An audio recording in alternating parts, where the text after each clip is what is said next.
Welcome back to this conference. After this short break, we have two new presentations to get deeper into the reflection about One Health concept and applications, the concrete issues about One Health veterinary and human perspective. And now I give the floor to Thierry Lefrançois.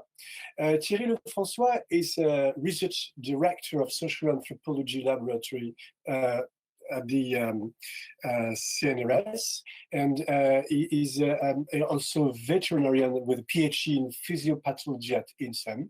He currently heads the biological systems department BIOS at CIRAD, which brings together research units working in animal health, plant breeding and biodiversity, and promotes an integrated and interdisciplinary approach to health within the framework of One Health concept. And it is very interesting for us, he's also currently member of the French COVID-19 Scientific Council in support of the government.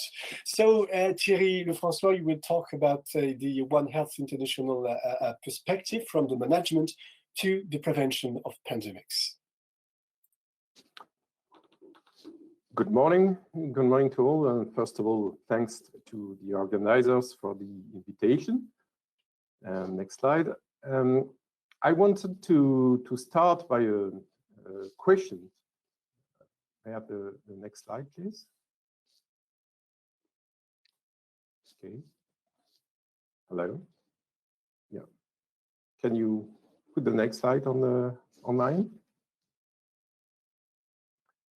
Okay, I can start without the slide. Thank you. I wanted to start by a question. Is the COVID-19 a One Health issue? But as you have seen, Marion Koopmans already explained this in a lot of details. And so I will be very quick on it. However, you have seen that several coronaviruses are known to circulate in humans, like the seasonal coronaviruses, or in animals like the Avian infectious bronchitis virus, and other like the SARS and the BERSCOV have been proven to be zoonotic diseases with a circulation or what we call the spillover in intermediate host, and this was a case in civet before human in one case, and in camel before human in the other one.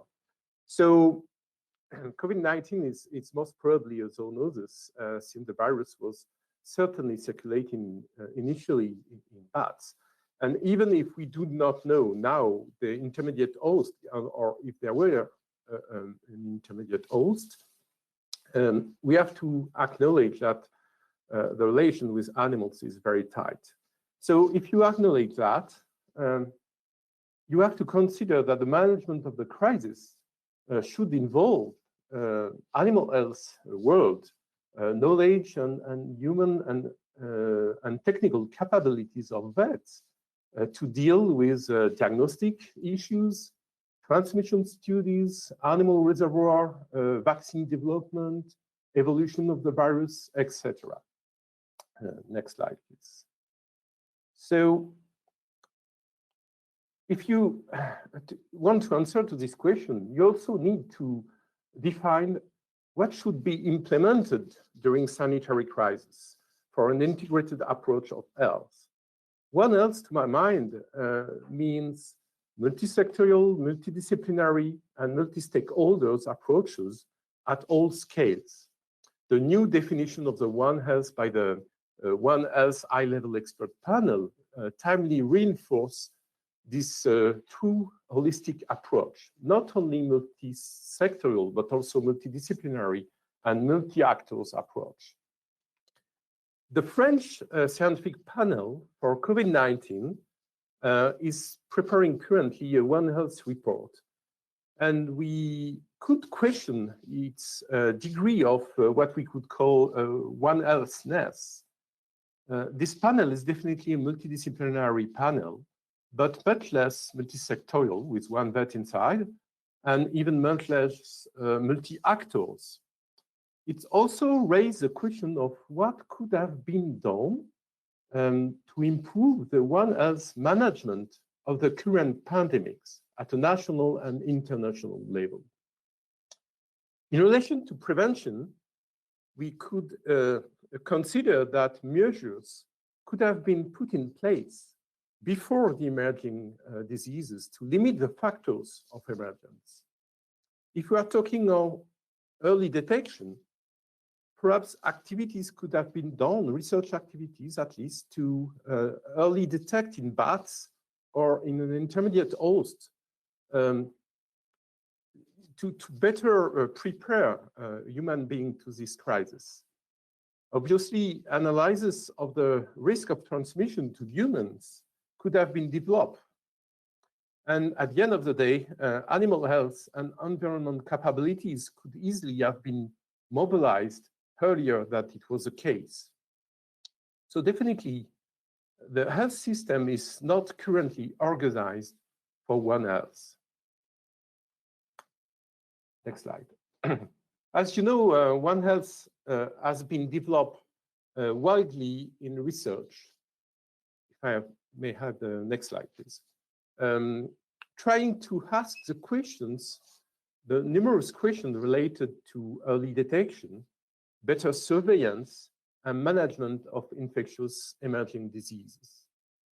This research encompasses work on animal reservoir, for example, for Ebola or coronaviruses or Nipah virus. It includes also understanding the surveillance and improve the control of vector-borne diseases, which are very good example of One Health issues. And we are talking, for example, of Rift Valley fever or West Nile virus. It involves also work on the follow-up of viral circulation and evolution of avian influenza viruses, or joint surveillance of antimicrobial resistance and of the misuse of antibiotics in different countries of the world. And eventually, it also includes the development of new techniques or technology of epidemiological surveillance, monitoring of, or even data visualization to help the decision makers. Next slide. So research is ongoing.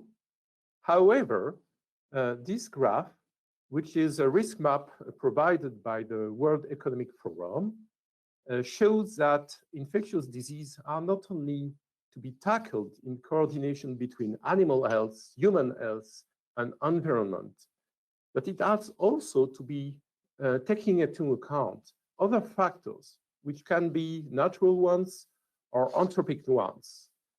And the emergence of disease cannot be analyzed without a holistic approach. And even what we could call a nexus between health, climate, and biodiversity, and even agriculture. And it has to be tackled with all the stakeholders. Next slide. The second graph from the same report points out the likelihood and the impact of the different risks as perceived by worldwide countries. This is the 2020 graph, 17 graph, sorry. And look at the likelihood and impact of infectious disease and biodiversity loss. The level is not so high at that time. And if you go on the next slide, the next graph is the same graph, but provided with a perception in 2021. Next one, please. And on this graph, just produced by the World Economic Forum, you can see that the climate change, the infectious disease, and the biodiversity loss at the top level in terms of likelihood and impact. Let's hope that it's the beginning of a real call for action. Next slide.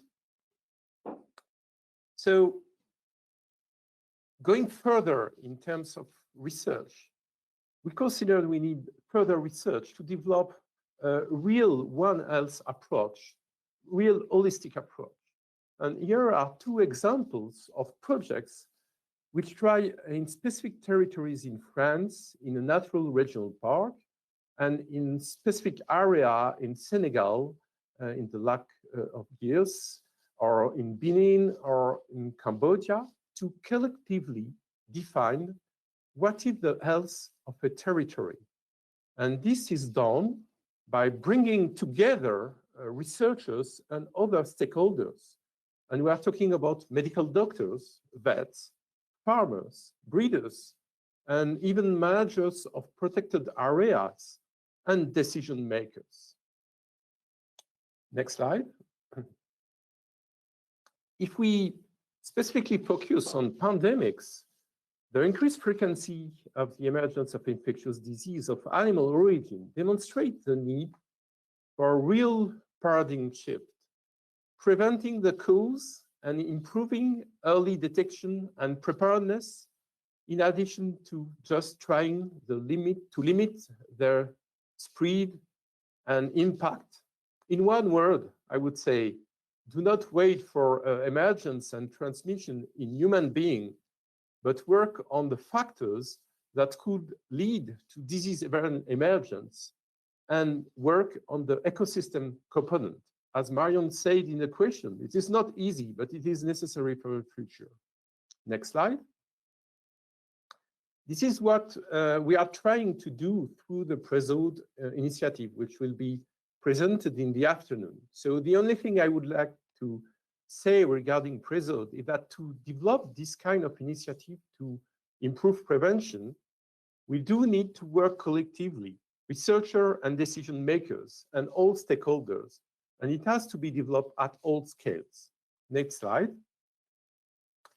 And to provide this kind of initiative, we have to consider, and this is on the next slide, we have to consider the overall objective of practical implementation of actions and solutions to have an efficient One Health network worldwide. So you have to develop activities everywhere in the world, in the place where emerging diseases have been observed, and the place where animal and human activities could change the risk of emergence. Next slide. In addition to these research projects and initiatives, political will and institutional initiatives started to be implemented, like the creation of the One Health high-level expert panel under the coordination of the Tripartite Plus, WHO, OIE, FAO, and UNEP, or the recent declaration of the G7 and the G20 health minister to improve One Health. Next slide. But this is not enough to my mind. Just looking at the current crisis and its dynamic, and for example, the emergence of new variants worldwide, it's obvious that the crisis cannot be managed at a national level. And sadly, it is still mainly the case. When you look at the diagnostic in place at health infrastructure, or vaccine development and access, or control strategy, we can see that there is no efficient coordination and even no equity in this development. Next slide. So what should be done? First of all, if we consider the global level, first of all, I think we could think about changing health governance. One Health should be involved in WHO governance, in the objectives of the global health.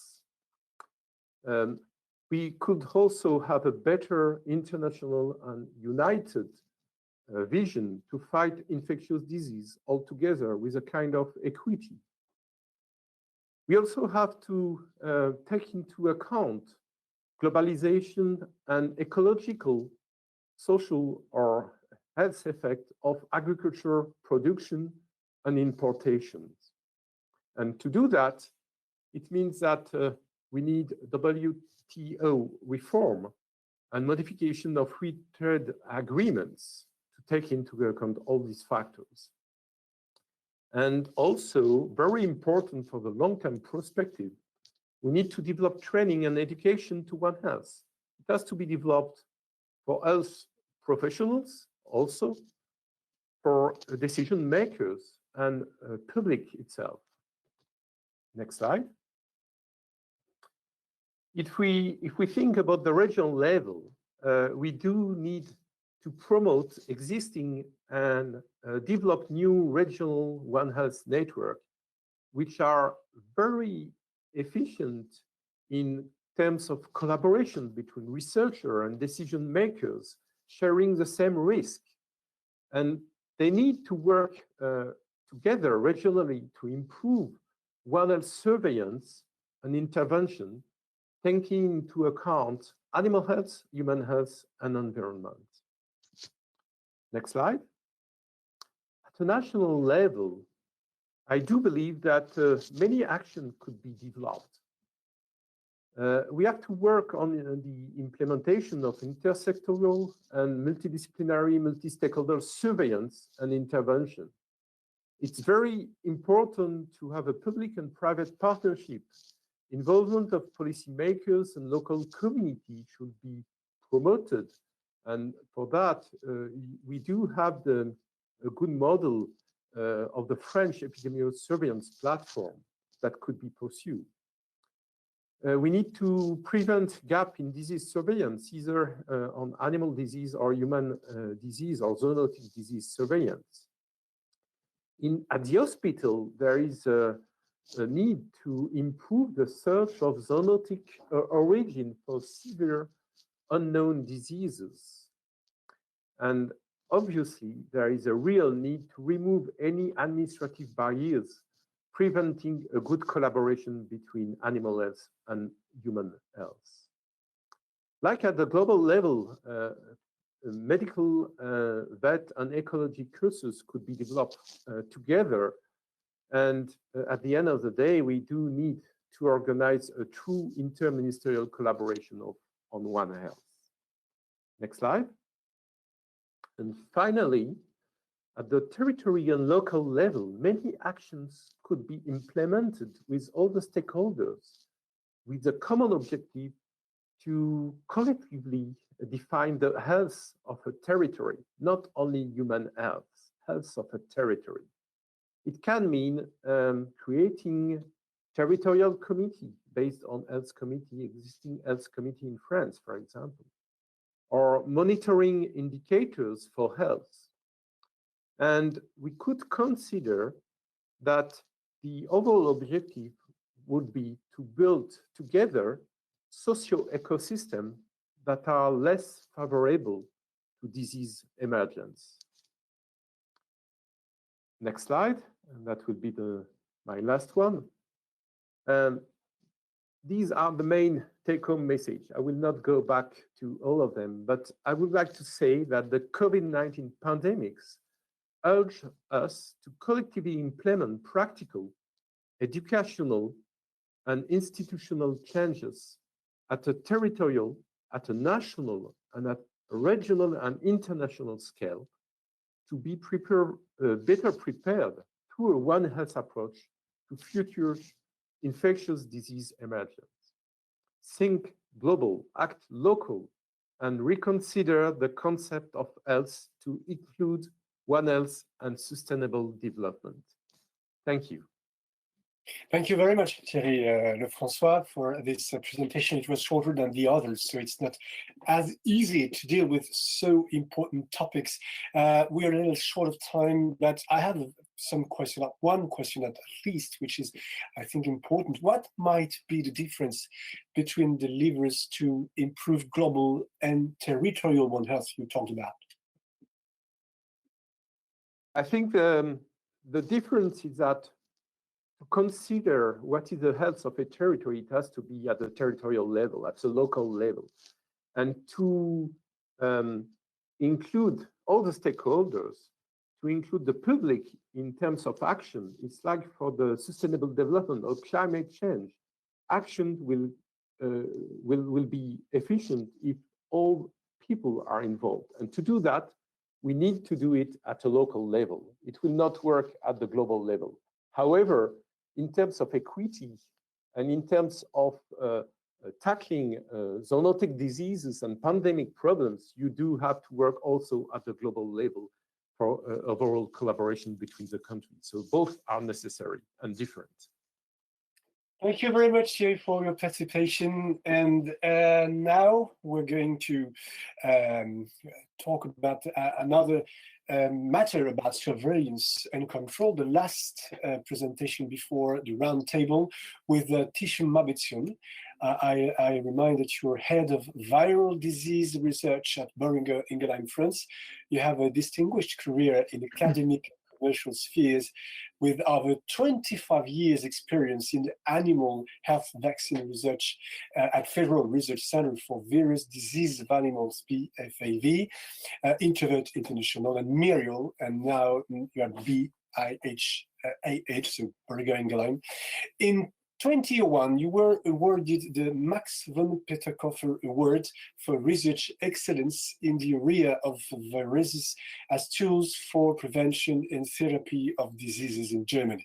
So now you're going to talk about lessons from past outbreaks and how to improve our ability to detect fast and control emerging viral diseases. To you. Thank you, Fabrice, for this generous introduction, and really would like to start by thanking the organizers to give me this opportunity. I think you have heard several times the One Health, the animal, the environment aspect, the human health. What I would like to give you is a bit of the slice of the animal health, and try to show you some past experiences, the lessons we learned from that, and how we see the future, particularly in terms of preparedness for the future. So let me see whether I could move. Okay, good. It's moving fast. Good. So let's start with some facts, figures. And what you see here is the statistics shows that 75% of emerging infectious diseases are almost, and then almost all pandemics are associated with animal sources. Okay, but don't be so quick to finger point to animals. And then looking into our activity, into human activity, it is really our impact on the environment. The way the expansion of the agriculture, the food system, the urbanization, that's really causing, this closeness to some of the wild animals. And these are the factors that will continue. And unfortunately, the frequency of this transboundary emerging disease occurrence would likely to continue. And I think at least partly human suffering and animal suffering, the economic losses will be inevitable, whether we like it or not, unless we change our habits. Now, from the past, I would like to show you a few examples of some of the impacts. I mean, not only the economic impacts, but also like the damage which is associated with the mass killing. And then this one example from the US, 2015, 2014.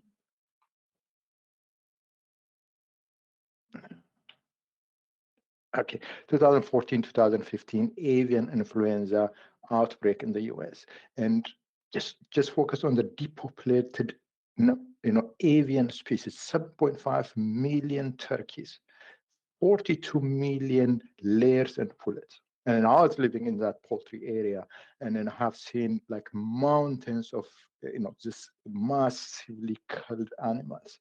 And the logistics around the destruction, the burial, and all that is just so complex and challenging. And I think we are getting to even politically, economically, ethically, it's becoming less acceptable. So the other aspect is really the looking for vaccination, looking for preparedness, looking ahead of the game before we start preparing vaccine or preventive measures after the outbreak. How can we prepare ourselves? So let me give you another example, which is much more recent, and then which is where we are even currently, and then that is the African swine fever. It was mentioned by the previous speaker as well. Now, almost half of the pig population, 2018, 2000, or before that was in China, and the pork, and half of the world pork production was in China. And African swine fever hit around August 2018, and look, 300 million pigs were lost. 300 million, almost half of the population were lost. And the economic impact is ranging, north of 140 billion. So it is massive. And unfortunately, and really 3.5 years after this outbreak, even we don't yet have a good vaccine to control this disease. And it's still ongoing in some Asian countries and partly even in China. So what is the reason? Why didn't we have, I mean, this is not like a completely novel virus. We know it is, somewhere in the jungle in Africa, but we ignored it. We haven't made enough preparation to make vaccines before it really hits. But now, as all the activities are ongoing, and we hope that in a year or 2 years, we might have at least an effective vaccine. But it is simply just we are too late in the game. Now, talking about the vaccine, I mean, you may ask how many years are needed, just to come up with a vaccine, because now the golden standard you have seen for COVID, it is less than 1 year. So let me give you just or share with you some of our experiences in animal health, how long it will take us. And this is example is from one of porcine circovirus type 2, which was first described in 1998, 23 years ago. Now, and then this disease, it didn't really appear only in 1988 and disappeared, but still it is a most important poultry pathogen, the pig pathogen. So it contributes to considerable economic losses. So looking back at the beginning, even there was no internal argument, among the scientists or veterinarians that PCV2 was a disease agent at all. Is this causing? Is that related to the disease? Yes or no? So there was some delay in finding solution. That is, so lesson number one is please do not underestimate any emerging agent. Now, once it is recognized as a causative agent of a disease, then we started to collaborate with Iowa State University to get at least some diagnostic techniques in place, with VIDO to have cell lines to propagate the wild virus, with veterinary diagnostic lab, as a source of a challenge. So partnership is critical. There is no one single institution that can do this, and we need to work together. We have to move, and it be mentioned by Thierry and then other speakers, this way of working together has to be improved, and then we have to expand on that. Now, another thing which is really critical for vaccine development is a platform. It's how we manufacture it. And unfortunately, we had back then a recombinant baculovirus platform which uses insect cells to produce vaccines, which was acquired for a different project. But fortunately or luckily, it ended up to be one of the best platforms to produce VLPs from PCV2, and actually this vaccine now became one of the best-selling animal vaccines in animal health. So having a platform ready is critical. It's very important. The next one is really just coming back to my question is how long it took us. 6 years. 6 years nowadays, this is not acceptable. It is too long, after an outbreak to come up with a solution, after 6 years. So we cannot do that alone. We need the cooperation of the regulatory bodies, regulatory authorities, and then we have to find ways how we can speed up. But I think 6 years, this is some 23 years ago. I'll show you a couple of recent examples where we have improved at least, not to 1 year, but here is an example of blue tongue virus, BTV2. Emerged back in 2001. It took us about less than 2 years to have a vaccine ready for BTV2. But there was another serotype which actually emerged in 2006, and we were much faster, during this, for this serotype. So what we learn is really a decision-making, knowledge accumulation, how to respond fast to a certain group of viruses is critically important, and then it helps you, for the next outbreak. Schmallenberg is another example where emerged around 2011.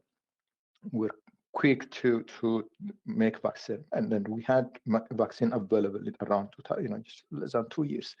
But what happened is not all emerging diseases are going to establish and then stay there. By the time we have the vaccine, the disease almost naturally disappeared.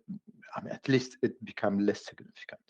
But although we spend resources, we gain a lot of knowledge by making that vaccine, and then it helps us to be ready for the next one when a similar virus emerges. So this is just one last example, from the well-known COVID example, and this is just to mention few things.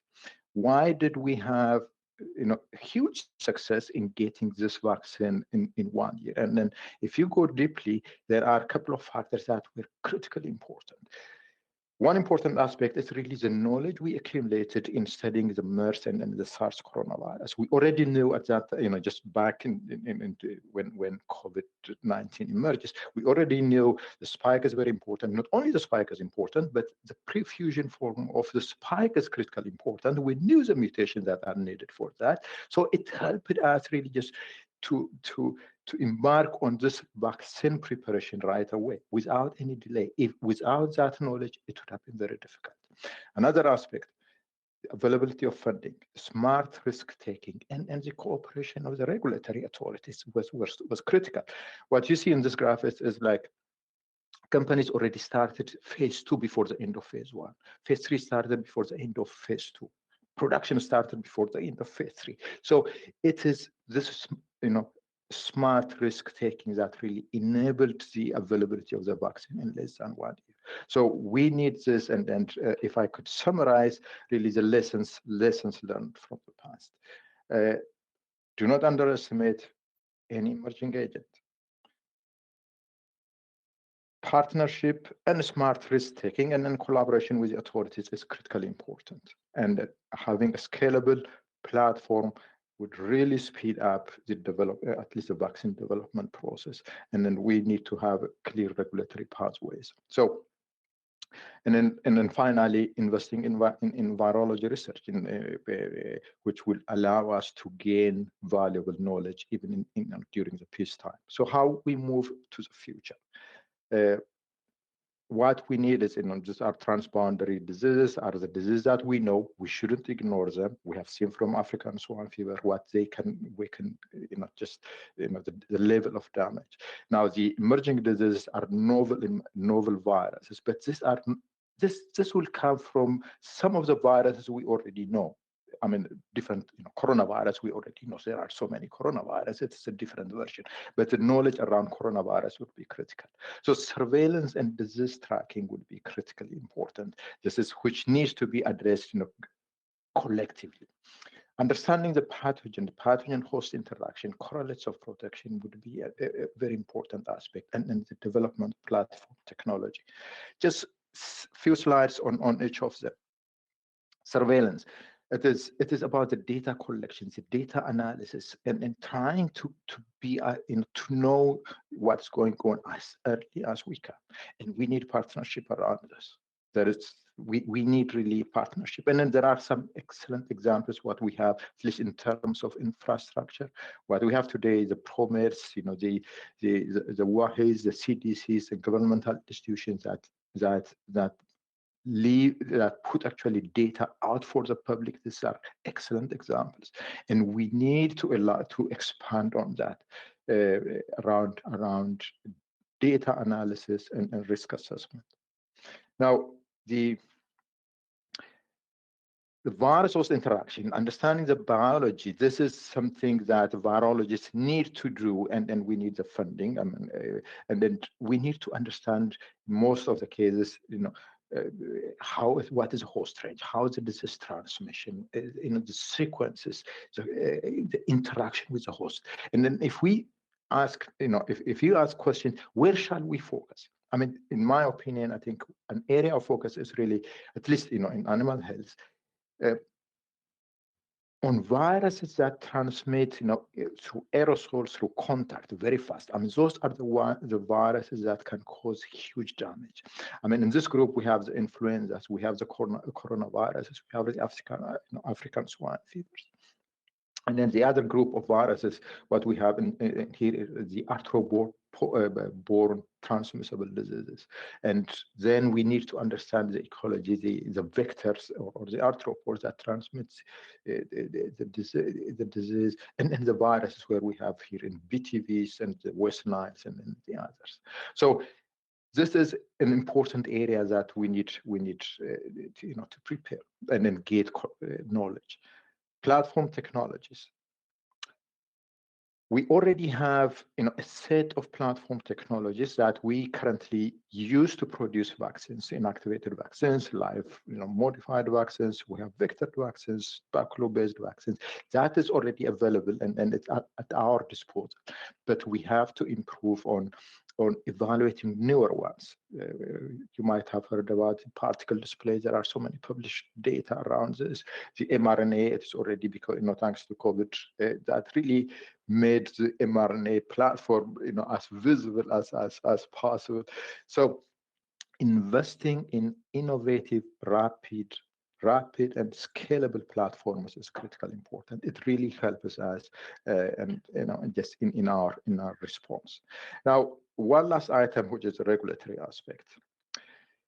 We know that infectious diseases, they don't know any boundary, but looking into some of the pathways to emergency use. US has like a conditional licensure, and then others. Europe has its own emergency use authorization, criteria. China has its own. I mean, we have to move into more harmonized global way of really, addressing this in case of an outbreak. So finally, this is my last slide, and I'll try to summarize. So we need the surveillance is important. So we need to shift to a more integrated and proactive disease surveillance and monitoring, so that we would be able to detect as early as possible, and then we can only do this through partnership. Now, the collaborative research should continue to understand the virus biology, the virus-host interaction, the transmissions, so that we would be able to develop broadly protective antiviral vaccines. And then that is, I think, our major tool to fight against this emerging disease. So some other aspect is we need scalable platforms. We need the pathways, how to fast the gate is authorized, and we need to have a shared and we have to find ways to leverage resources. With that, thank you very much, and then I can take a few questions. Thank you. Thank you very much, Teshome, for this very exciting presentation again. So it's really interesting the whole morning, and it will, of course, open reflection and questions for the roundtable, which is about to start. But I've got a few questions for you just before the roundtable, to which you will participate. To which extent and what would make that the different phase of vaccine development can be adapted or facilitated in face of emergency in the context of animal populations compared to what occurred to facilitate vaccine development against SARS-CoV-2? Is it just a problem of smart risk-taking? Actually, I mean, it's a combination of factors. It's really, the nature of the pathogen, that we need to know. Let me give you just an example of African swine fever. It is one of the complex viruses. It's not easy, let's say if it is influenza, we know at least what is a protective antigen. We can easily develop vaccine much faster than African swine fever. The challenge with African swine fever is we have no idea really in terms of this improved high technology vaccines, which antigen is protective, what is the correlates of protection. We have no idea. Currently, we are moving more on the direction of a modified live virus, which is not really the most preferred way. So the complexity on the pathogens is one, but the risk taking is also, unless it causes some huge damage, our response is not there. So I think we have to change that. That is the risk taking and be prepared, ahead of time. And then the availability of the platforms. I think there are a couple of complexes, but finally, the regulatory situation is also not the easiest. So to address that. So I think in the human health, because of humans were dying, I think it was easier to respond faster to from the regulatory authorities. In animal health, and unless it is this mountain of animal carcasses is visible, simply it's more reluctancy. So I think that needs to be improved. Another question, you mentioned that increased knowledge and pre-development of platform help to develop vaccine very fast, and that even if we're developing the knowledge now, we will be able to respond in years to go. How this smart thinking can be affected by loss of institution memory and change of working force, and how can we move to the future while accounting for economical constraints? How can we make industry stakeholders uptake this investment in the future? I think it's a question that we need to address during the the round session with many other inputs. I mean, it is a real challenge. It is, look, after an outbreak, if it takes us 2 years, it's still too late. It's still too late, and then we get there after large damage. So, look. And then again, it depends on the type of pathogen involved. I think with easier pathogens, where we know that the targets, proteins or antigens, it is easier. I think we can move faster. If platform is available, we can move faster. With African swine fever type of thing, I think we need a collaboration of the stakeholders, the authorities, the animal health, collaboration of many. But I think it is something that we need to expand in discussing during the round session. Right. So I know that you will take part to the roundtable just in a few minutes, but I've got so many questions for you coming from the audience too. Yeah. This one is from Lucy Colino. Thanks for a great presentation. Could you please expand on how Boehringer Ingelheim prioritizes diseases against which vaccines are being developed? Are there any missing data that could help in this direction?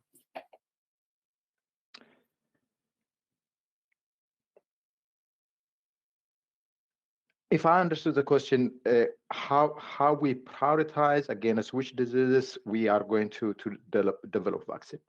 Yeah. Now, there are existing diseases that's a separate one.